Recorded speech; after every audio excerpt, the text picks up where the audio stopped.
Hygiene for this brace is very, very simple. Biggest thing you're going to need, little alcohol swabs. And you're going to need 4 or 5 of them. Doing the hygiene, it's a 2-man rule. Always a 2-man rule that will hold the head. Taking the brace off for hygiene, only for hygiene. 5, 4, 3, 2, and then 1. You notice I've taken the brace off. I did not take the straps off from behind the patient.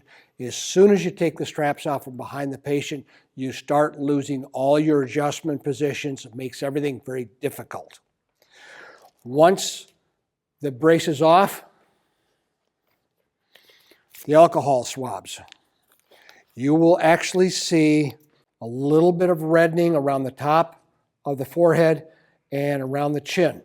On individuals with either dark skin or a red tinted skin, becomes very hard to see the reddening or the skin itself starting to show pressure points. Be very careful with that.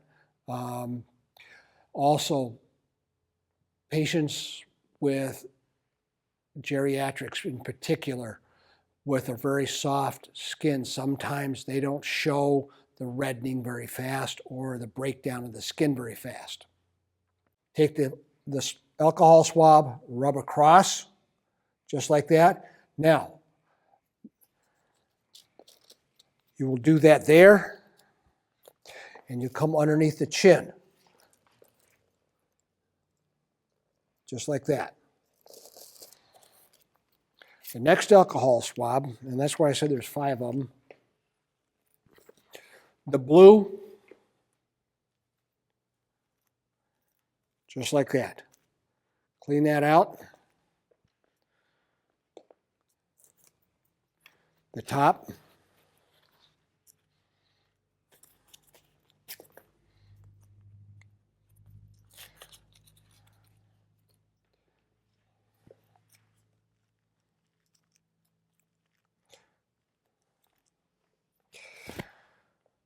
That extra pad set. You'll pull that pad out, put the new one in. This now can go in a sink, wash it in baby shampoo, nothing stronger. Rinse it out several times, make sure there's no soap in there. Lay it flat to dry. Do not put it in a dryer. It will disintegrate. Once that's on, the pad's back in, put the brace back on. Start with number 1.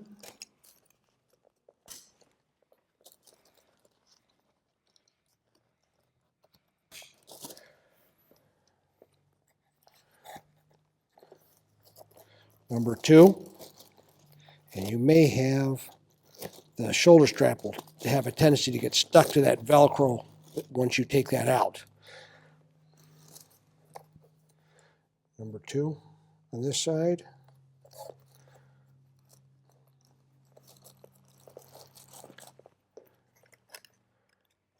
Number 3.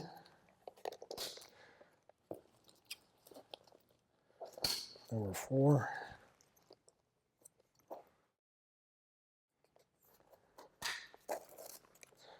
Number 5. Now, number 5. I'm going to bring the camera really close in. I want you to see what's going on here.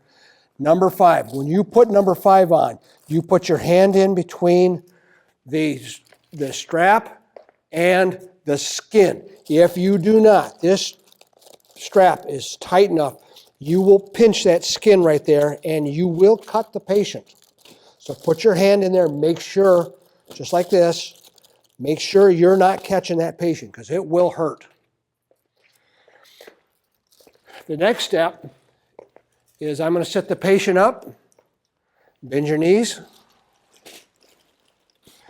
All right, just like before. Rotate and up. All right, slide back. And you'll notice the patient's actually got a lot of control herself. You don't have to have all the control. The next thing you want to do is he's going to take his hand, he's going to hold here. This hand will come here and hold on the back of the head. And what he's doing is he's holding the head into the brace. While that is being held into the brace, you release number 1 and number 2. This will then come out. And I apologize about the Velcro.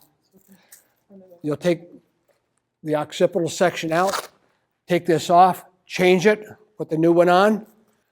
Individuals that have longer hair, take a very mild brush the hair out.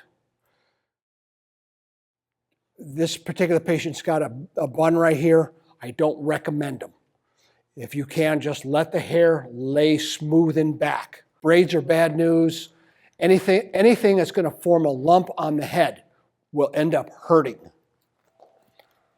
Clip number 1.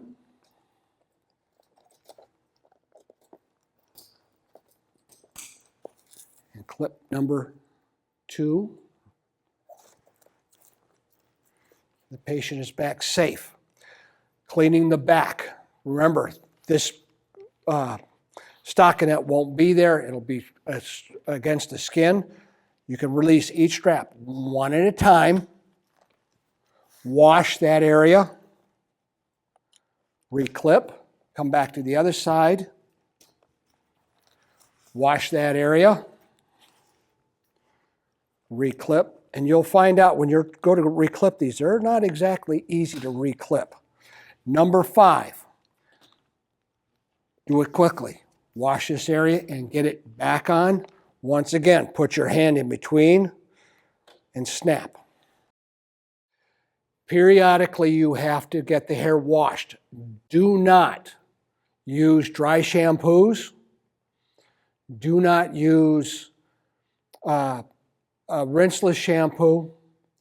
Just use water and a wet towel, and you'll have two people holding the patient.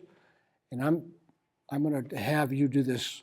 I want you to take and hold the patient again, same way. All right? Once you take the occipital section off of the hair washing, and you'll take the entire occipital section off, you'll lay a blanket or something, a plastic bag, something to keep the moisture off of it. Let the hair hang down, wash very carefully, dry it very carefully. Longer hair will become a challenge. Be sure and ask the patient specifically how they've been drying their hair in the past and how they've been containing it. You don't want anything that's going to form a lump underneath the occipital pad. Do not use a hair dryer. A hair dryer will bring out the oils in the scalp, and it will make a mess out of the occipital pad in the long run. You'll end up changing the occipital pad more often. Once the hair is clean and somewhat dried, not totally dried, and before you put the occipital back on, it's still going to be damp.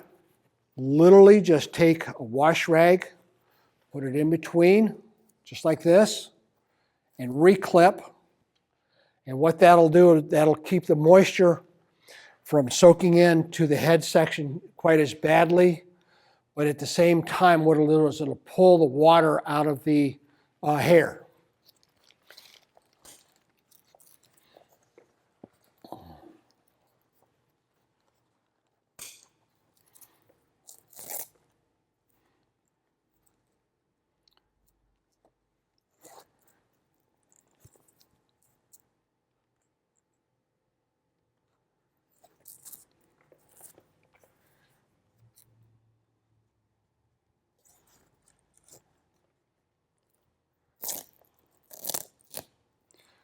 You can let go.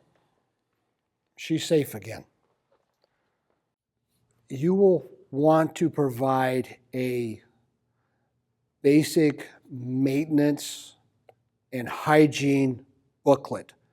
It is something that when the patient gets out of your control, where they're in a nursing home, they've gone home, they're in a hospital, and you have to rely on somebody else to do the basic hygiene, it'll save you a lot of having to go back, readjust, that kind of thing that you'll run into with any other brace. However, with the Halo, you want to be a little bit more careful with it.